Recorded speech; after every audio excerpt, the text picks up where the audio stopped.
particular basic, alamin yung i-validate, i-verify lahat ng dumating na informasyon. Siyempre, ang pinaka-ultimate objective, di ba? Kailan at paano maiuwi ang akusado ng si former Congressman Saldico. Ang pangatlo, ito, pag tingnan din natin na mas malalim is paano natin mapapaliit yung mundo. May isang hindi mapauwi. May dalawang pinagbabawalang umalis. Mga bagot dating opisyal ng gobyerno na sangkot umano sa pinakamalaking iskandalo. Nasa Czech Republic man hindi malocate ng DOJ ang puganting si Zaldico. Dito sa Pinas, hiniling naman ng travel ban laban kay Senator Cheese Escudero at umano'y bagman niya na si Maynard Gu. Magandang gabi, ako si George Cahiles. Ako naman si Ivy Reyes. Napapanood tayo sa Free TV, Channel 31. Simulan na natin ang Agenda Weekend.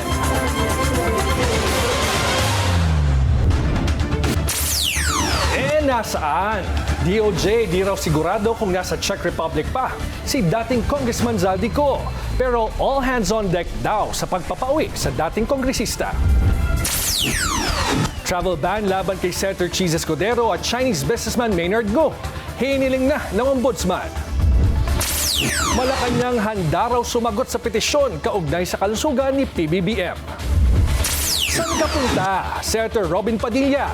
Balak na raw umalis ng Pilipinas. Di raw kasi bilib sa sistema ng gobyerno. Update sa umano'y trafficking scheme sa Pasig City, tutukan. Makakapanayam natin si NBI Director Melvin Matibag. What ube? Call it ube. Pinoy ube, patok sa South Korea.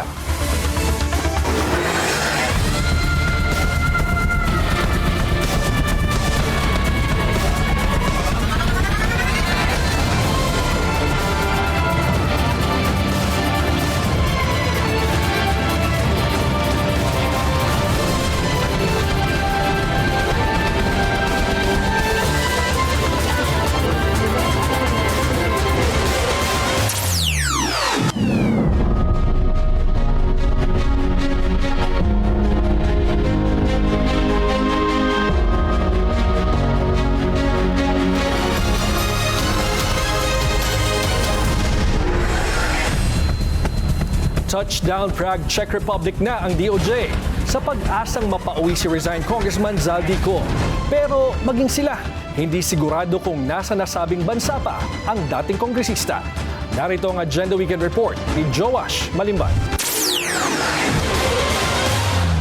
Matapos i-anunsyo ng Pangulo na nahuli na si resigned Congressman Zaldico noong April 16, tila kumabig si DOJ Acting Secretary Frederick Vida matapos tumungo sa Czech Republic.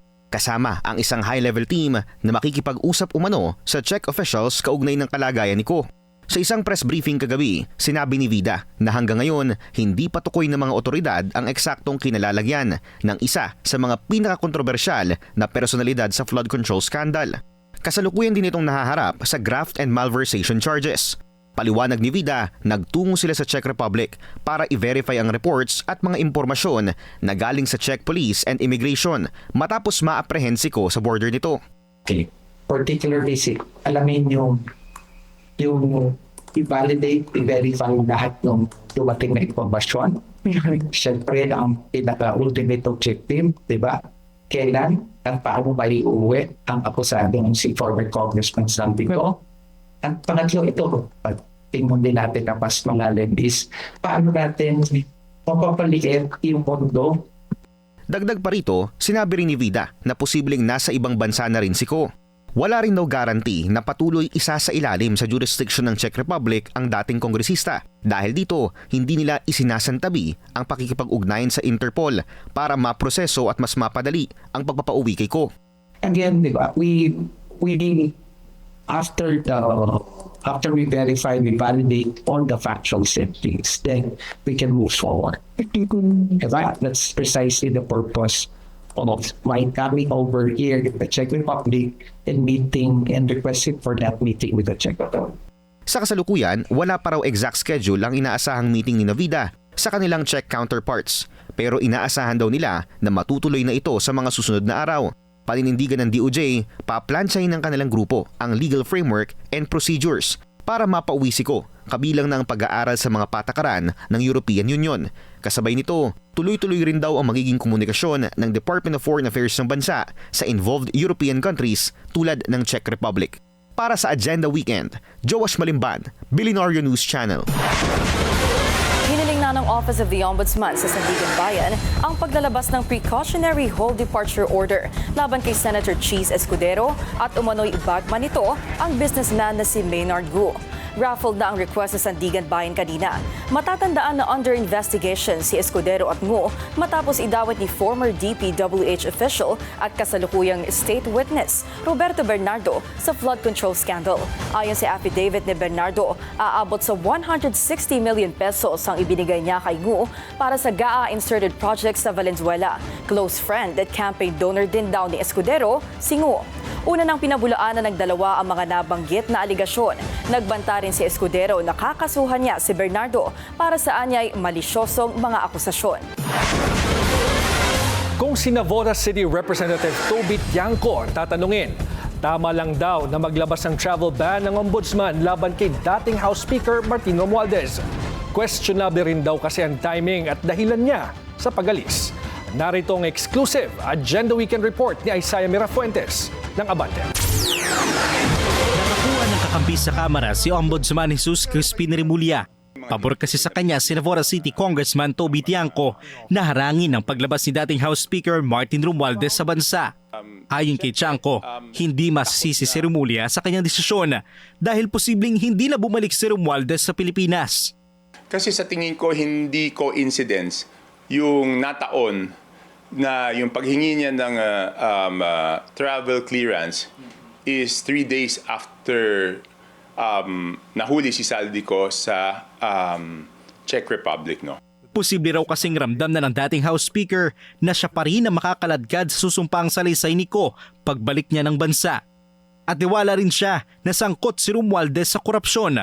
Idiniin pa ng kongresista na pareho sa dahilan ni Romualdez ang palusot ni Ko na aalis ito dahil sa health concerns.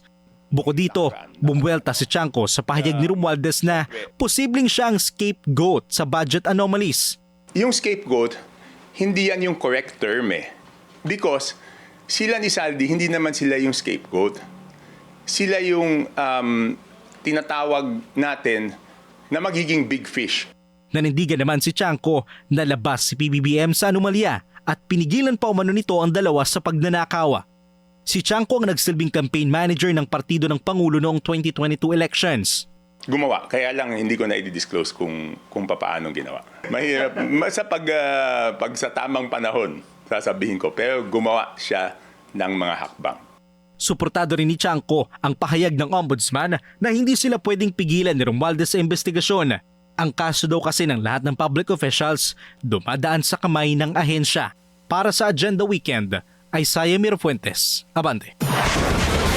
Kinumpirma ni Ombudsman Jesus Crispin Boying Remulla na frozen na ang bank accounts at mga ari-arian ni dating House Speaker Martin Romualdez. Sa kanyang programa sa radyo, sinabi ni Romualdez o ni Remulla na saklaw nito ang 25 bank accounts at 10 insurance policies na nakapangalan sa mambabatas. Sa dokumento na eksklusibo ring nakuha ng Billionaire News Channel, ka-joint account ni Romualdez sa ilang bank accounts nito ang asawa ni si Congressman Yeda Romualdez at dalawang anak na sina Maria Bella Gabriel at Yeda Marie Daniel. Ayon sa freeze order, may probable cause para sabihing related sa plunder, direct and indirect bribery at money laundering ang mga naturang assets. Mananatili ang freeze order sa loob ng 20 days at saka muling magkakasa ng hearing ang Court of Appeals kung kailangan ba itong i-modify, i-lift o i-extend. Pistado ng NBI ang umano'y prostitusyon at paggamit ng iligal na droga sa isang family KTV sa Pasig City. Sabit sa eskandalo ang anak at asawa ni former Congressman Mike Defensor. Para bigyan tayo ng update, makakausap natin si NBI Director Melvin Matibag. Magandang gabi, Director Matibag. Magandang gabi po sa inyo at sa lahat po ng tumatakilig sa inyong programa. Salamat po sa inyong imbitasyon. Well, Director, ano po yung pinaka-crucial na proof na nag-uugnay sa mag-ina ni dating Congressman Mike Defensor dito sa human trafficking operation sa ginawa niyong raid sa Pasig? Well, una-una na po dito yung pong dokumento ng na galing sa Security Exchange Commission, yung pong GIS nila, yung kanila pong Articles of Incorporation, kung saan po dito ang asawa ni dating Congressman Mike Defensor, ang chairman at presidente ng SIRIN, at ang treasurer naman po ay ang kanyang anak, si Miguel Gabriel po. Okay. So ito pong SIRIN, the SIRIN Corporation na to, nakalagay po mismo doon sa dokumento na they're doing their business under the name and style of Blue Hotel. At Okay. yung Blue Hotel po, yun na nga po yung lugar kung saan po ginagawa yung mga illegal acts of prostitution po. Well, Director, I'm wondering, ito bang Articles of Incorporation na ito, kailan po ito isinumite at kailan huling nag-update sa Securities and Exchange Commission ang kumpanyang ito? Po ito, 2025. Okay. 2025 po ito. Bago po ito, 2025. At meron din pong business permit na galing po sa City of Pasig na 2026. So yung sinasabi po ni dating Secretary Mike Defensor na 2019, hininto na, hindi po totoo yun. Okay. Nag-ooperate po sila hanggang ngayon po. Nasaan na po sila ngayon? Itong mag-ina ni former Congressman Defensor, at may indication po ba na posibleng umalis na sila sa bansa? Well, hindi ko po alam yan, pero naipile na po yung kaso sa kanila at siguro naman naharapin po nila ito dahil meron naman silang mga sinasabing depensa. So maganda po, mabanggit po ito dun po sa ating po prosecution ng Pasig City prosecutors po. Director, paano ninyong mapapatunayan na hindi lang sila owners on paper, kundi may direktang kinalaman doon sa operasyon ng sinasabing sex trafficking din? Kasi may nabanggit or may nabanggit na po ba yung mga naarestong manager o mga empleyado na nagtuturong involved talaga sila doon sa operation itself? Well, may mga testimony na po, nandoon na po, na-submit na rin po yan sa, sa piskalya. Pero ang importante po kasi dyan, under the Human Trafficking Act, kung kayo po ay nagpimintin ng establishmento na ginagamit sa human trafficking, ay kayo po ay liable. Ang modus po kasi nito, yung pong Chicago KTV, doon po yung transaksyon. Aha. Doon nag-uusap, doon po nagkakaroon ng alukan ng pagkakaroon ng sexual favors for pay. At ang nagkasundo na po, may hagdanan na nakatago, paakyat po doon sa Blue Hotel nga po, at doon po ginagawa yung sexual intercourse po. Okay, just to clarify po, dahil sila ang itinuturong incorporators dito sa Zerin Development Corporation, nangangahulugan po na dapat or ang premise ay aware sila sa nangyayaring mga illegal na aktibidad sa kanilang pag-aaring property. Dapat po, kasi unang-una, presidente po si Ma'am Julie Defensor at yung anak po, treasurer. So namomonitor po yung mga lumalabas at pumapasok na pera dyan. At yung bilang presidente ka, yung day-to-day operation po niyan, ay alam mo po dapat na nangyayari. Ang sabi po ni Julie Defensor, political attack, malicious at kasinungalingan daw yung pag-uugnay sa kanila sa ni-raid na establishmento. Your reactions please, or your reaction please. Sila po yung nagsasabi na political. Alam niyo po, that is very unfair to the men and women of the law enforcement, lalo na po sa NBI. Nung kami po ay nag-raid dyan, kasama po namin ng CSWD, ng City of Pasig, by coordination po, andyan po yung barangay mga barangay officials ng Ugong. So wala po politika dito. Sila po ang isa sarili nila na gumawa ng ganyang bagay. At kami po sa NBI, ang mandato po namin ay hulihin at pananagutin sa batas ang mga tumagawa po ng illegal na bagay po. Kasi minsan po hindi may iwasang mabigyan ng kulay dahil nga kilalang kritiko ng administrasyon itong si former Congressman Mike Defensor. Paano niyo ho sinisiguro na walang pamumulitika sa insidenteng ito? Well, malinaw naman po. Ang ebidensya nagsasabi po. So paano po magkakaroon ng politika? So maganda po sagutin at ipaliwanag po sa tamang forum. At wag laging sabihin at ilihis lang na politika ito. At saka sinasabi, dinamay po ang asawa at anak, hindi po naman tayo ang naglagay sa posisyon na yan. Kundi sila po, pumasok po sila sa ganyang gawain. At kami naman po, yung mandato naming hulihin at pananagutin ang gumagawa ng mga illegal na bagay, lalong-lalo na po itong human trafficking, napakabigat po na kaso, gagawin po namin yung mandato po namin. Bilang resulta ho nung raid, mahigit 50 babae yung nasagip sa operasyon ninyo, no? Ito po ba ay isolated case lang o may mas malaki pa kayong network na tinitingnan? Marami po kaming tinitingnan. Actually, sinasabi niya na nangyayaring ganyan na ginagawa. Lahat po yan binabantayan ng NBI at napakarami po nating ginagawa. Hindi lamang po hindi po nila pwedeng sabihin na politika dahil pag tiningnan nyo po, mula po nung ako ay nanungkulan dito sa NBI, we have 121 arrest po. Marami po kaming operation, 121 successful operations. Iba-ibang kaso po yung ginawa natin po dyan. Well, binanggit din po yung line-up system at saka yung fixed rates na kalakaran dyan sa club at saka sa hotel na ni-raid ninyo. Ano po yung mga konkretong ebidensya ang hawak ng NBI para patunayan yung ganitong sistema? Well, pagpasok mo pa lang po, may aquarium. Pinagbawal na po yan. Yung may aquarium po, saan nakaupo yung mga babae. Pag dumating po yung mga customers, papipiliin ng babae. Magkakaroon ng transaksyon. Pag nagkasundo, iaakyat po rin sa kwarto sa Blue Hotel. Yan po, malinaw na indikasyon na. Pangalawa po, yung direct testimonya po nung doon sa mga babaeng ating po mga na-rescue. Ano po. Okay. So, mayroon pa nga po mga pregnancy test na hawak yung mga nag-handle doon. So, talaga po may operation po. Talagang ginawang prostitution din po itong lugar na ito. Ano ho yung susunod na hakbang ng NBI patungkol dito sa kasong ito? May mga tao pa ho ba kayong hinahanap at posibleng pasagutin at kasuhan din in relation to this operation? Tama po yan kasi po, nung tinignan namin yung mga korporasyon na involved, interlocking officers, interlocking owners, interlocking directors po. Marami pa po kami tinitnan na mga personalidad at anggulo po na kaso na pwede po namin ihain po. Are you at liberty to discuss this? Sino-sino ito? May mga pangalan pa ba tayong tinitingnan na medyo pamilyar sa taong bayan?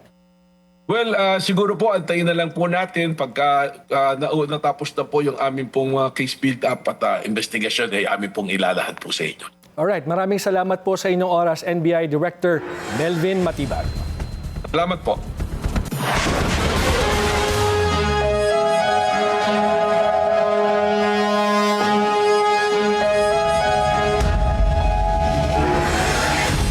Usapin ang kaso ni FPRRD kundi ang kanyang nationality. Yan ang paniwala ni Chief Presidential Legal Counsel Salvador Panelo kung bakit ipinipilit ng ICC ang paglilitis sa dating Pangulo. Rodrigo Roa Duterte. Mukhang tutuluyan talaga ng International Criminal Court ang trial ni former President Rodrigo Duterte sa kasong Crimes Against Humanity. Yan ang tingin ni former Chief Presidential Legal Counsel Salvador Panelo. Sa panayam ni Panelo sa agenda, may motibo umano ang ICC kung bakit ipinipilit na litisin ang dating Pangulo.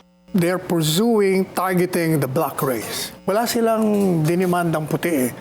Yung mga, ngayon, brown race. At saka isa pa, yung mga nagsusuporta sa kanila, may mga umaklas na. And America, the biggest contributor, tinanggal na yung kanilang ayuda. Nasabi raw ito ni Panelo dahil kung ebidensya lang naman ang pagbabasehan, walang korte raw ang papayag na ituloy ang kaso na anyay base lang sa spekulasyon at sabi-sabi. Kabilang na ang retorika ni FPRRD na kasama sa inilatag na types of evidence na ginagamit ng ICC para litisin kung responsable ba si FPRRD sa krimen. Kabilang dito ang public speeches and statements ng dating Pangulo maging ang official transcript ng Presidential Communications Operations Office. Gaya ng isang speech ni Duterte noong 2016 kung saan sinabi nito na tatapusin niya ang problema ng bansa sa droga at krimen sa loob lang ng 3 hanggang 6 na buwan dahil uutusan daw niya ang pulis at militar na pumatay. Samantala, ang matagal ng contention ng Duterte supporters, ang jurisdiction ng International Court sa kaso, ipinilit lang daw dahil gustong manatiling relevant ng ICC ayon kay Panelo. Kung i-dismiss daw ng ICC ang kaso ni Duterte, lalong hihina ang korte na tinalikuran na umano ng Estados Unidos. Pebrero noong nakaraang taon, nag-impose ng sanctions ang United States sa ICC, kabilang ang blocking of property and assets at suspension of entry para sa ICC officials, employees, and agents dahil hindi daw ito makabubuti sa interes ng Amerika. Ito ay dahil sa pag-iimbestiga ng korte sa close ally ng Amerika, ang Israel. Para sa White House, baseless action ang ginawa ng ICC at targeted din sila sa investigasyon ng korte sa Israel. Isa rin ang Estados Unidos sa hindi kumikilala sa jurisdiction ng ICC ayon sa sanction order na ito ni US President Donald Trump. Samantala, hindi pa raw nakakausap ni Panelo ang pamilya Duterte, pero handa naman daw ang kanilang kampo sa paglilitis. Not the most accurate way. Ganyan inilarawan ng kampo ni VP Sara ang kanyang financial transactions bilang basihan ng yaman nito. Sa kabila ng bilyon-bilyong pisong recorded transactions sa loob ng halos 2 dekada, Nanindigan ng kanyang abogado na kulang ito ng konteksto. Nagbabalik si Joash Malimban para sa detalye. Para kay Attorney Michael Poa, ang spokesperson ng defense team ni Vice President Sara Duterte, hindi transaction figures mula sa Anti-Money Laundering Council ang most accurate way para maipakita ang perang nasa bank accounts ng pangalawang Pangulo. Ayon kay Poa, aggregated ang total inflows at outflows ng AMLAC report kaya umano nagmukhang mas malaki ang financial figures kumpara sa aktwal na halaga nito. Matatandaan kasing inuulat ng AMLAC sa Kamara ang nasa 6.77 billion pesos na repeated suspicious and covered transactions sa bank accounts ni VP Sara at ng asawa nito na si Attorney Manscarpio mula 2006 hanggang 2025. Well, the Vice President has clearly denied na may ganyan siyang kalaking pera na dumaan na nagkaroon siya at any one time or, yung na ganyan kalaking pera or even any amount remotely close to it. For example, ang isang tao nag-deposit ng 10,000 pesos sa bank account niya. Tapos, pinambayad niya yung 10,000 pesos. So, winidraw niya yon. So now you have an inflow. That's an inflow. Okay. Diba? And then, winidraw niya para pambayad niya, that's an outflow. No? So, ngayon, sa records ng AMLAC, meron kang 10,000 na inflow. Meron ka ring 10,000 na outflow. But actually, in reality, zero na yung pera mo dun sa account na yon. Kaugnay naman ng classification ng cash on bank ng BICE sa ilalim ng others category sa Statement of Assets, Liabilities and Net Worth o SALN nito, nanindigan si Poa na walang ginawang concealment of assets si VP Sara. Bagkus, full declaration daw ang ginawa nito. On the part of the Vice President, wala namang concealment. It's not as if meron siyang pera na hindi na dineclare. Okay. For all intents and purposes, dineclare niya, although the heading was, or the grouping was others. Her last SALN was 88, tama ho ba, M? Opo, if I remember. Sa kabila nito, para sa political commentator na si Attorney Ed Chico, marami raw dapat ipaliwanag ang BICE kaugnay ng inilabas na AMLAC report sa Kamara. Ani Attorney Chico, kulang sa konteksto ang inilabas na report, kaya kung naratibo at optics daw ang pag-uusapan, magmumukha raw agad na may nilabag na batas si VP Sara. Kaugnay naman ng paglitaw ng nagpakilalang bagman ng BICE, sinabi ng political commentator na tila nagmukhang one-stop shop witness si Ramil Madriaga. Well, ang problema ko lang kasi sa kanya, I think he's a willing witness more than anyone else, So para siyang ginawang one-stop shop. Kasi kasi di ba nakita mo yung unang affidavit niya? Yung unang affidavit niya, konti lang yung kwento eh. Tapos yung supplemental affidavit niya, dumami kwento. Pambihira, parang alam niya na yung buhay ng mag-ama, hindi ba? Which of course doesn't make sense. Kumbinsido rin si Attorney Ed na si dating Senador Antonio Trillanes ang nasa likod ni Madriaga na sobrahan pa nga raw ito ng karga. Matatanda ang una ng sinabi ni Madriaga sa House Justice Committee na pinaninindigan niya ang laman ng kanyang affidavits kasama na ang umano'y personal na relasyon nito sa pamilyang Duterte. Ani Attorney Poa, bagaman umaasa ang defense team na hindi tutuloy sa isang trial ang impeachment proceedings ni VP Sara, handa naman daw silang harapin ito. Para sa Agenda Weekend, Joash Malimban, Billionaire News Channel. Walang mali kung bigyan ng Travel Authority ang isang opisyal isang araw bago ang kanyang scheduled trip. Yan ang sagot ni Executive Secretary Ralph Recto matapos hinga ng komento sa umano'y last-minute approval sa travel clearance ni VP Sara. Ayon kasi sa BICE, kinailangan niyang baguhin ang kanyang plano at magpapadala na lang ng panibagong request sa Malacanang. Pirmado ni Recto ang naunang clearance. Nakapaloob dito ang trip ni Duterte sa Netherlands, Korea, Belgium, Germany at United Kingdom. Magsisimula dapat ito noong Huwebes, April 23 at tatagal sana hanggang May 15.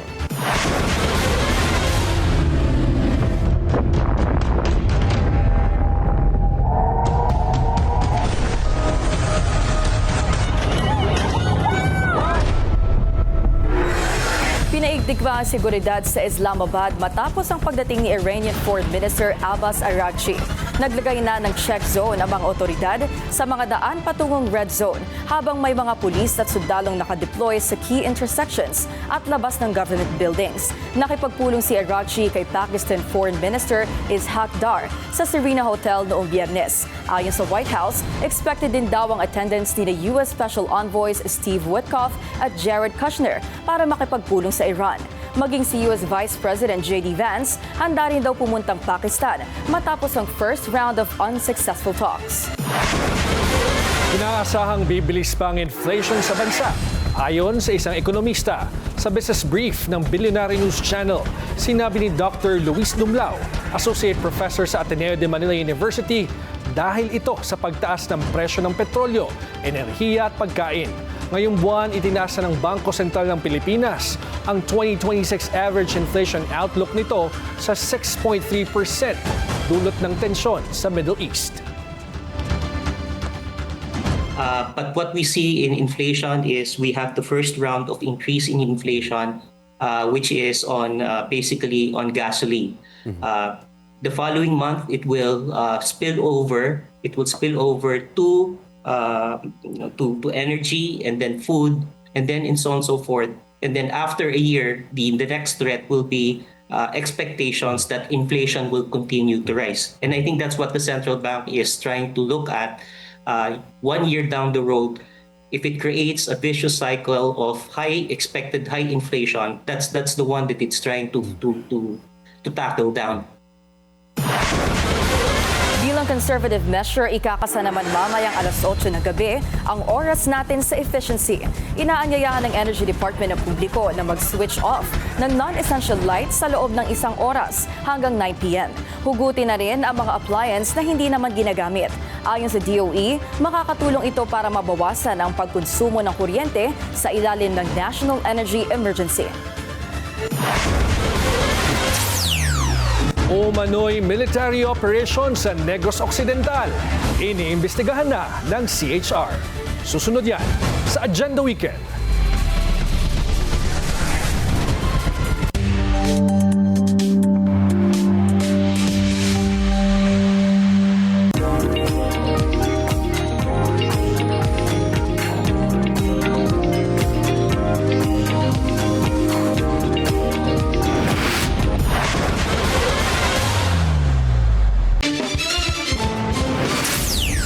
Traffic check muna tayo ngayong Sabado sa EDSA White Plains. Maluwag ang daloy ng mga sasakyan sa northbound lane. Moderate naman sa southbound lane. Kung walang future, bakit pa mag-i-stay? Ganyan ang pananaw ni Senator Robin Padilla sa kasalukuyang estado ng gobyerno. Plano na raw niyang umalis ng bansa at maging dedicated na ama at asawa. Narito ang Agenda Weekend Report ni Joash Malimban. Talagang para sa akin, kung hindi natin mababago ang sistema ng gobyerno sa Pilipinas, Tama na. enjoyin ko na lang yung asawa ko, mag-ano na lang ako sa mga anak ko. Kasi hindi ako naniniwala sa sistema na to. I'm sorry. Patawarin niyo ako, hindi ko nakikita ang future ng sistema na to. Tila nagbabalak na raw si Senator Robin Padilla na mag-retire sa politika at umalis na ng Pilipinas. Sa isang panayam sa Politico Talks ng Billionaire News Channel, sinabi niya na hindi siya naniniwala sa kasalukuyang sistema ng gobyerno. Hindi idinetali ng senador kung anong sistema ang kanyang tinutukoy, pero matatandaan na isa sa mga pinakamatibay na advocate ng federal form of government si Padilla. Sinabi niya rin na dapat na umanong ibalik ang death penalty sa Pilipinas. Ako nga lang nagsusulong ng death penalty, ayaw na lang akong pagbigyan. Kasi talagang ang paniwala ko talaga, masyado na maraming demonyo dito sa ating bayan.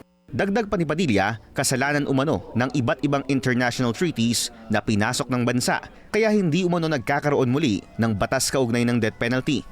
Kwento pa niya, naglilibot na sila ng kanyang asawang si Mariel sa mga bansang maaaring lipatan oras na magretiro ang senador. Ito rin daw ang dahilan kung bakit ibinibenta na ni Padilla ang Padilla Museum, ang ancestral home ng mga Padilla na located sa Quezon City.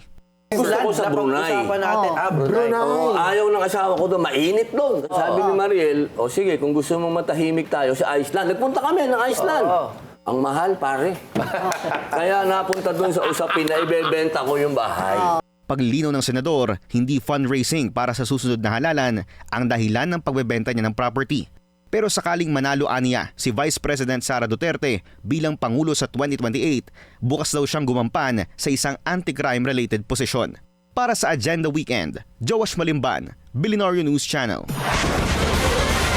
Handa raw sagutin ng Malacanang ang petisyon sa Korte Suprema kaugnay sa totoong estado ng kalusugan ng Pangulo. Sa nasabing petisyon, nire-require si PBBM na sumalang sa physical at mental exam dahil karapatan daw ng publiko na malaman ang kanyang kondisyon. This is a high-energy presidency of a healthy leader na walang wheelchair at hindi uugod-ugod. Yan ang mensahe ni Executive Secretary Ralph Recto saan niya paninira ng iilang lantutay ang isip. Kung nasa palasyo, hindi naman mapakali ang master of multitasking. Kaliwat kanan ang mga pulong. He reads the fine print of reports and the impact of big projects writ large. Tingin ko nga, inuunan pa sa gabi ang mga ulat. Kaya hindi po yan ang diskarte ng isang low-bat na leader. Nasabi raw ito ni Recto dahil bilang isang Batanggenyo, kilala raw sila bilang prangka, hindi puro satsat pero walang gawa. Nagtungo kasi sa Batangas sa baluarte ni Recto ang Pangulo para sa regional distribution ng ayudang 10 kilong bigas mula sa Local Government Support Fund o LGSF. Inunahan na rin ni Recto ang umano'y mahilig magbigay kulay sa mga bagay-bagay at sinabing hindi color-coded na politika ang bitbit ng Administrasyong Marcos sa Batangas dahil ang mga proyekto ng LGSF ay para rin daw sa buong bansa. Matapos sabihin ng palasyo na handa silang magkomento sa nakabinbing petisyon sa korte para sumailalim sa physical at mental exam si Recto at Pangulong Bongbong Marcos, hindi pa nagbigay ng patikim na sagot si Recto. Pero ang sigurado, susunod daw sila sa korte. But just like I said earlier, nakita naman ninyo kayo, malakanyang pwesto kayo. Hindi nga rin nyo kaya sumabay sa Pangulo pag siya tumatakbo. Pero sir, At nabanggit ko kanina, nakikita naman yung schedule ng Pangulo. At yan, nakikita nyo sa labas, yun doon pa sa mga meeting sa loob. Nag-uugat pa rin ang petisyon sa long-standing allegation laban sa presidente at sa umano'y paggamit niya ng iligal na droga. Sa mandamos petisyon ni dating House Speaker Pantaleon Alvarez at retired General Virgilio Garcia, nakalista bilang material facts ang umano'y naobserbahan nilang disturbing behavior ng presidente sa kanyang speeches and public appearances, kabilang ang slurred speech, incoherent expressions at general weakness. Kasama rin dito ang pahayag ni presidential sister and Senator Amy Marcos tungkol sa kanyang kapatid, lalo na noong inihayag dito sa harap ng rally ng Iglesia ni Cristo na alam niyang mayroon umanong addiction, hindi lang si PBBM, kundi pati si First Lady Liza Araneta Marcos. Nauna nang nagkomento ang palasyo rito at sumangguni rin sa Supreme Court para patunayang hindi raw inire-require ng High Court ang isang presidente na sumailalim sa ganitong tests, lalo na kung wala naman daw basehan ang aligasyon. Apparently, petitioner's allegation that the president is seriously ill is unsubstantiated and is based merely on petitioner's surmises and conjectures regarding his perception of the declining health of the president, referring to President Duterte at the time. Kaya sa tingin ng palasyo, hindi naman babaliktad ang korte sa kanilang desisyon kung wala namang maipapakitang ebidensya na may sakit talaga ang Pangulo. Ang kapal ng muka, yan ang buwelta ni Batangas 1st District Representative Leandro Leviste matapos ang umano'y irregularity sa pamamahagi ng ayuda sa Batangas. Kilala niya rin umano ang nasa likod nito. Nagbabalik sa Isaiah Mirafuentes para sa detalye. Gigil at galit si Batangas 1st District Representative Leandro Leviste sa kanyang nalaman kaugnay sa bigayan ng ayuda sa probinsya ng Batangas kahapon. Anya, hindi raw natupad ang pangako ni Pangulong Marcos Jr. na bawat barangay makikinabang dahil daw kay Governor Vilma Santos Recto. Ang kapal ng muka ng mga politiko na pinipigil ang pamimigay ng ayuda na hindi naman galing sa sarili nilang bulsa. May tampo raw kasi si Ate V sa mga kapitan ng 84 na barangay kaya hindi sila isinama. Absent daw kasi ang mga kapitan sa mga patawag ni Gov. Dahil ang ilang barangay captains na to ay pinatawag ni Governor Vilma ilang beses sa kanyang opisina at dahil siguro mahalang gasolina ngayon, hindi na sila sumusulpot. 200,000 pesos pa naman sana ang makukuha na ayuda ng bawat barangay pero naunsyami ito. Gate pa ni Leviste, ang 84 na barangay ay sasakop pa lang niyang distrito kaya posibleng ganito rin ang sitwasyon sa iba pa. Kaya panawagan niya kay PBBM, ibigay na ang ayuda sa mga barangay. Siguro naman hindi ito alam ni President Marcos. Siya ang nasisira dito kasi ang pangako ay galing sa kanya na bawat barangay makikinabang at hindi ito natutupad. At ayon raw sa palasyo, tutugon raw sila sa panawagan ni Leviste. Nais rin ni Leviste na maimbestigahan ang nasabing irregularidad dahil sa Executive Secretary Ralph Rectorin ang nangunguna sa programa. Wala pang sagot ang mag-asawang Recto kaugnay sa aligasyon ni Leviste. Para sa Agenda Weekend, Isaiah Mirafuentes, Abante. Nagprotesta ang ilang empleyado ng ABS-CBN dahil sa iba't ibang reklamo. Hindi raw tama ang nakukuhang compensation kaya iaakyat nila ito sa Kongreso. Ang detalye sa Agenda Weekend Report ni Isaiah Mirafuentes ng Abante. On the rack pa rin ang Kapamilya Television Network na ABS-CBN. Matapos i-anunsyo ang bahagyang pagbangon matapos mawala ng prangkisa, niyanig naman ito ng mismanagement issues at hidwaan sa loob ng pamilya Lopez na may-ari ng kumpanya. Nangako ang ABS-CBN na hindi apektado ang kanilang mga empleyado sa internal dispute ng kumpanya. Pero may plot twist pala. Ibigay ang tamang sahod para sa mga driver ng ABS-CBN! Ibigay ang tamang benepisyo para sa mga gawang driver ng ABS-CBN! Ayon sa mga nagprotesta sa labas ng ABS-CBN compound, ang turing ng Kapamilya Station sa kanilang mga driver at assistant cameraman sa salita lang. Dahil sa totoong buhay raw, pang-aabuso raw ang ginagawa sa mga ito. Kaya naman lumabas at nagprotesta na raw sila dahil umano sa pambubuli at panggigipit sa kanila ng kumpanya. Si Violeto, mag-iisang dekada ng driver ng ABS-CBN News. Pero hindi pa rin siya regular. Almost 10 years na contractual na nga, overwork pa raw siya.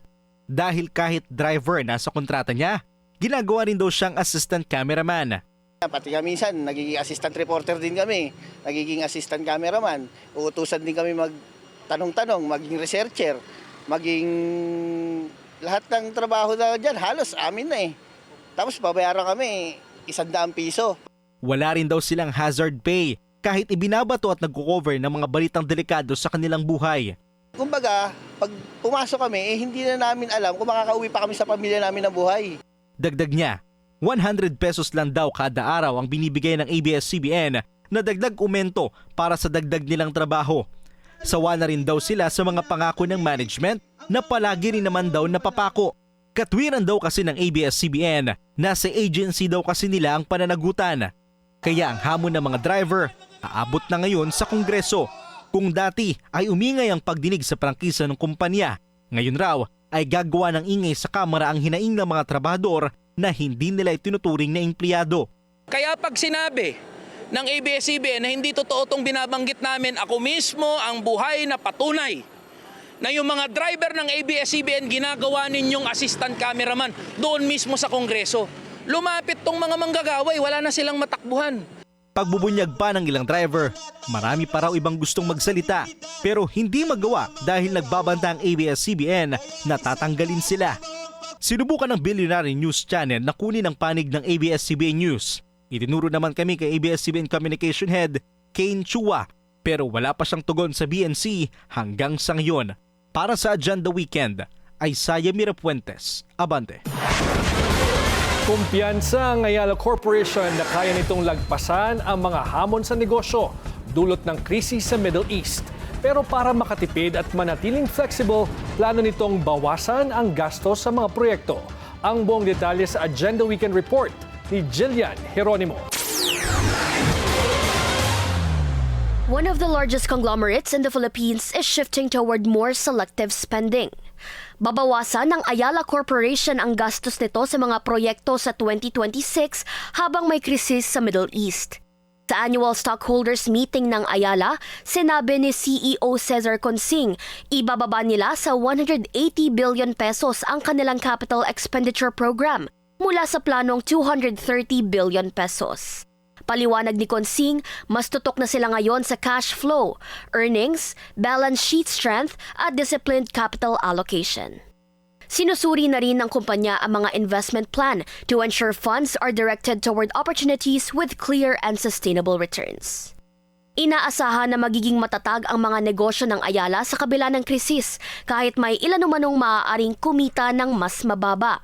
Isa na dito ang real estate na posibleng maapektuhan ng mataas na interest rates ayon kay Consing.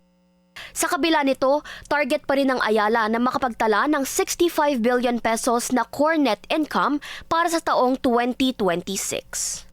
Para sa Agenda Weekend, Jillian Geronimo, Billionario News Channel. Ibinida ng economic leaders ng bansa ang mga bigating infrastructure investment project. Pinangunahan ni na Finance Secretary Frederick Go at DepDev Secretary Arsenio Balisaca ng pagpupulong. Binigyang diin dito ang completion ng mga proyekto ng pamahalaan. Kasama rin sa talakayan ang budget kasama sa talakayan si Budget Secretary o ang Budget Secretary, Office of the Executive Secretary at Bangko Sentral ng Pilipinas. Una nang sinabi ng BSP na inaasahan ng pagbangon ng ekonomiya ng bansa sa tulong ng fiscal policy at pagpapalakas ng public spending sa huling bahagi ng taon. Welcome down sa AFP ang investigasyon kaugnay sa Negros Clash kung saan 19 ang nasawi. Pero bukod sa kanila, dapat din daw imbestigahan ang NPA. Narito ang Agenda Weekend Report ni Francis Folve. Iniimbestigahan na ng Commission on Human Rights Negros Island ang nangyari sa Toboso, Negros Occidental na sinasabing pumatay sa 19 katao kabilang ang isang UP Diliman student leader. Giit ni AFP Chief of Staff General Romeo Browner Jr., bukas daw dito ang sandatahang lakas. Pero dapat din daw silipin ng CHR ang New People's Army na pumapatay ng inosenteng sibilyan. Dagdag ni Browner, legit ang operasyon ng militar. Una nang kinundina ng mga estudyante ng UP Diliman ang pagkakadamay ni Alisa Alano na isa umanong University Student Council Education and Research Counselor. Para sa kanila, biktima ng red tagging at state violence si Alano. Kinundi na rin ng Bayan USA ang AFP sa pagkamatay ng human rights activist na si Laili Prejoles ng California. Hiling nila ang hustisya para kina Laili at 18 iba pa. Nitong Biyernes, sumugod ang ilang militanteng grupo sa AFP headquarters sa Camp Aguinaldo para kondinahin ang tinagurian nilang Toboso Massacre sa Negros Occidental. Kabilang dito ang mga grupong Bayan, Karapatan, Amihan, Anak Pawis at Gabriela.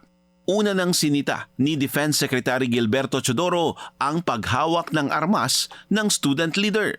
Bakit kasama ng NPA? Yun ang dapat itanong sa kanila. Dapat nga eh. At kung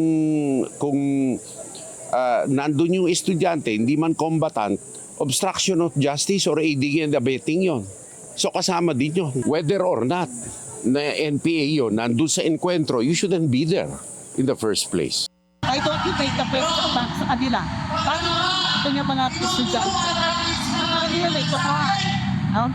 Kaya mga magsasaka sa Adaptor. Sa pagkakaalam ko na sa Adaptor para makipag-uhay sa mga magsasaka at hindi sa mga nag-iipagisman. Sa kabila nito, kinilala ni Vice President Sara Duterte ang matatapang na miyembro ng 79th Infantry Battalion ng AFP. Anya, under her leadership, kinikilala ang mga sakripiso at serbisyo nila sa bansa. At sana raw ma-inspire nito ang unity at mapalawig ang sama-samang pagkilos para sa pangmatagalang kapayapaan at pag-unlad. Nanawagan din ng bise sa mga magulang na bantayan at gabayang mabuti ang kanilang mga anak laban sa impluwensa na maaaring magsadlak sa kanila sa violent extremist groups. Para sa Agenda Weekend, Francis Polbe, Billionario News Channel. Academic leniency ang panawagan ng mga estudyante ng UP Baguio sa gitna ng krisis sa langis. Hustisya rin ang sigaw nila sa nasawing kapwa-eskolar ng bayan sa Negros Clash.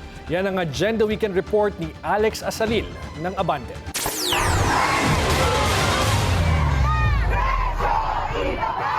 Imbis na nasa classroom sa UP Baguio, mas pinili ng mga scholar ng bayan na lumiban sa klase. Nag-walkout sila para daw iparinig ang kanilang mga inahin sa gitna ng krisis at panawagan para sa academic leniency. Bago ito, inendorso ng mga dean ng bawat kolehiyo sa pamantasan ang naturang protesta bilang pagkilala sa mga hamok kinakaharap ng mga estudyante. Sa gitna ng patuloy na pagtaas ng presyo ng langis at mga bilihin, ramdam na ng maraming Pilipino ang bigat ng pamumuhay na umaabot na rin sa mga estudyante. Ayon sa kanila, bilang mga scholar ng bayan, lalo pang bumigat ang kanilang pasanin. kabilang ang mahabang pila sa pampublikong sasakyan, pagmahal ng pagkain at dagdag gastos sa pagpasok sa paaralan. Hindi po normal na tayong mga estudyante ay bumabagsak dahil lamang wala tayong masakyan papunta sa ating pamantasan. At lalong hindi po normal na sa gitna nito ay walang leniency sa ating pamantasan dahil kung may krisis, dapat may tugon ang ating institusyon. Dahil rito, iginiit nila ang pagpapatupad ng academic leniency bilang konkretong tugon sa kanilang kalagayan. Giit pa ng mga nagprotesta sa panahon ng krisis, makatuwiran lamang na iparinig ang kanilang mga boses. Nagsimula ang aktibidad sa isang snake rally sa loob ng pamantasan. Sinundan ng isang maikling programa sa UPB parking lot kung saan nagtirik sila ng mga kandila para kay Alaysa Alamo, ang UP Diliman student na nasawi sa Negros Occidental.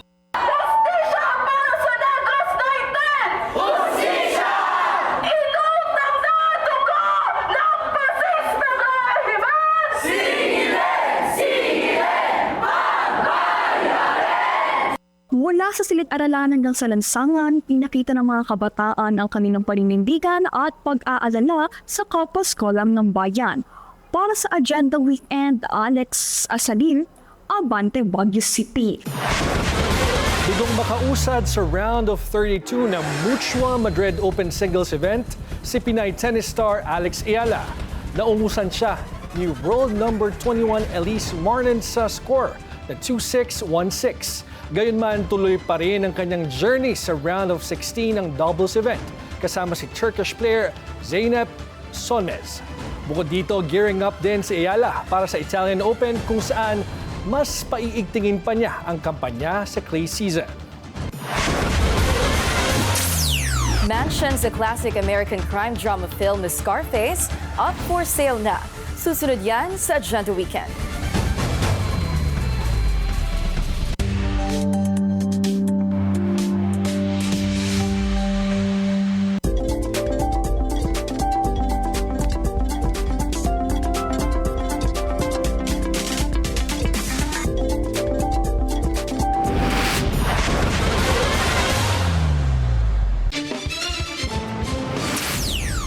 Traffic check ulit tayo. Sa EDSA Guadalupe, maluwag ang daloy ng mga sasakyan sa northbound. Moderate naman sa southbound lane. Hindi na limitado sa kalsada ang panghuhuli ng MMDA. Ang mga nagkakalat ng basura, lagot sa ahensya. Yan ang Agenda Weekend Report ni Dexter Ganibe ng Abante. Huli sa kamera ang alang ito na nagtatapon ng pinagwalisan sa estero. Sabi ng MMDA, bawal yan. Ang kotse na ito natiketa ng may-ari dahil sa illegal parking. Sabi ng MMDA, bawal yan. At dahil naging matagumpay ang Non-Contact Apprehension Policy o NCAP ng MMDA laban sa mga pasaway na traffic violators, mas palalawakin ngayon ang saklaw ng NCAP. Sa panayam kay MMDA General Manager Nicolas Torre III sa Abante sa tanghali, maaari na nilang simulan ang expanded program. Mga next week ho, pag sa tingin namin ay nagkakaintindihan na, i-implement na natin, maninigat na tayo na talaga mga violators. Sa ngayon ho, warning muna ang ating gagawin. Sa official social media pages ng MMDA, may mga paalala na si Lola Daisy Plina para sa mga maaring mahuli sa expanded NCAP. Kabilang na riyan ang littering o pagtatapon ng basura sa hindi tamang lugar, illegal parking, paninigarilyo sa mga pampublikong lugar. Naging epektibo ho talaga yung CCTV kasi naging deterrent din talaga dahil yun nga, dahil sa may teknolohiya consistent ang pag-implement ng batas. Gagamitin ng MMDA ang mga CCTV para sa NCAP at isinasapital na ang kasunduan sa mga lokal na pamahalaan para sa paggamit ng mga existing CCTV sa mga barangay para sa implementasyon nito. Paglilinaw ni Torre, walang bagong batas na ipinatutupad sa ilalim ng expanded NCAP. Hindi rin ito umano pananakot kundi paalala at mas maigpit na pagpapatupad ng mga batas. Para sa Agenda Weekend, Dexter Ganibe, Abante. Nagmistulang bahaghari ang mga kalsada sa Maynila para sa Manila Summer Pride 2026. Silipin natin ang mga kaganapan sa Agenda Weekend Report ni Ryan Reloban ng Abante. Naging makulay, masigla at makabuluhan ang ilang pangunahing lansangan sa Maynila ngayong Sabado.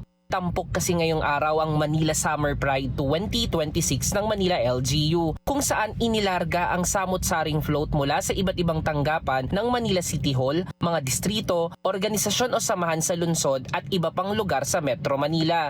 Hindi alintana ang matinding init ng panahon dahil nagmistulang bahaghari ang bumalot sa makukulay at malikhaing float at kasuotan ng bawat kalahok. Bitbit din nila ang rainbow flags na simbolo ng LGBTQIA+ community na kumakatawan sa fairness at inclusivity.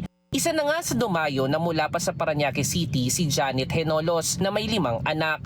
Anya natutuwa siya sa ganitong aktibidad dahil bilang isang ina na may anak na bahagi ng LGBTQIA+ community, mapaparamdam niya ang suporta at pagmamahal hindi lang sa kanyang anak kundi sa mga Pilipino. Dapat po kasi pantay-pantay po tayong lahat. So bilang po ako ay babae, nakikiisa po ako sa pagdiriwang ng Pride Manila. So pinapakita ko po yung pagmamahal ko sa ating kapwa Pilipino. Alas 4 ng hapon nang simula ng parada. Nagpatuloy ang selebrasyon sa Pride Party at Coronation Night ng Queen of Bexi sa Remedios Circle sa Malate, Manila.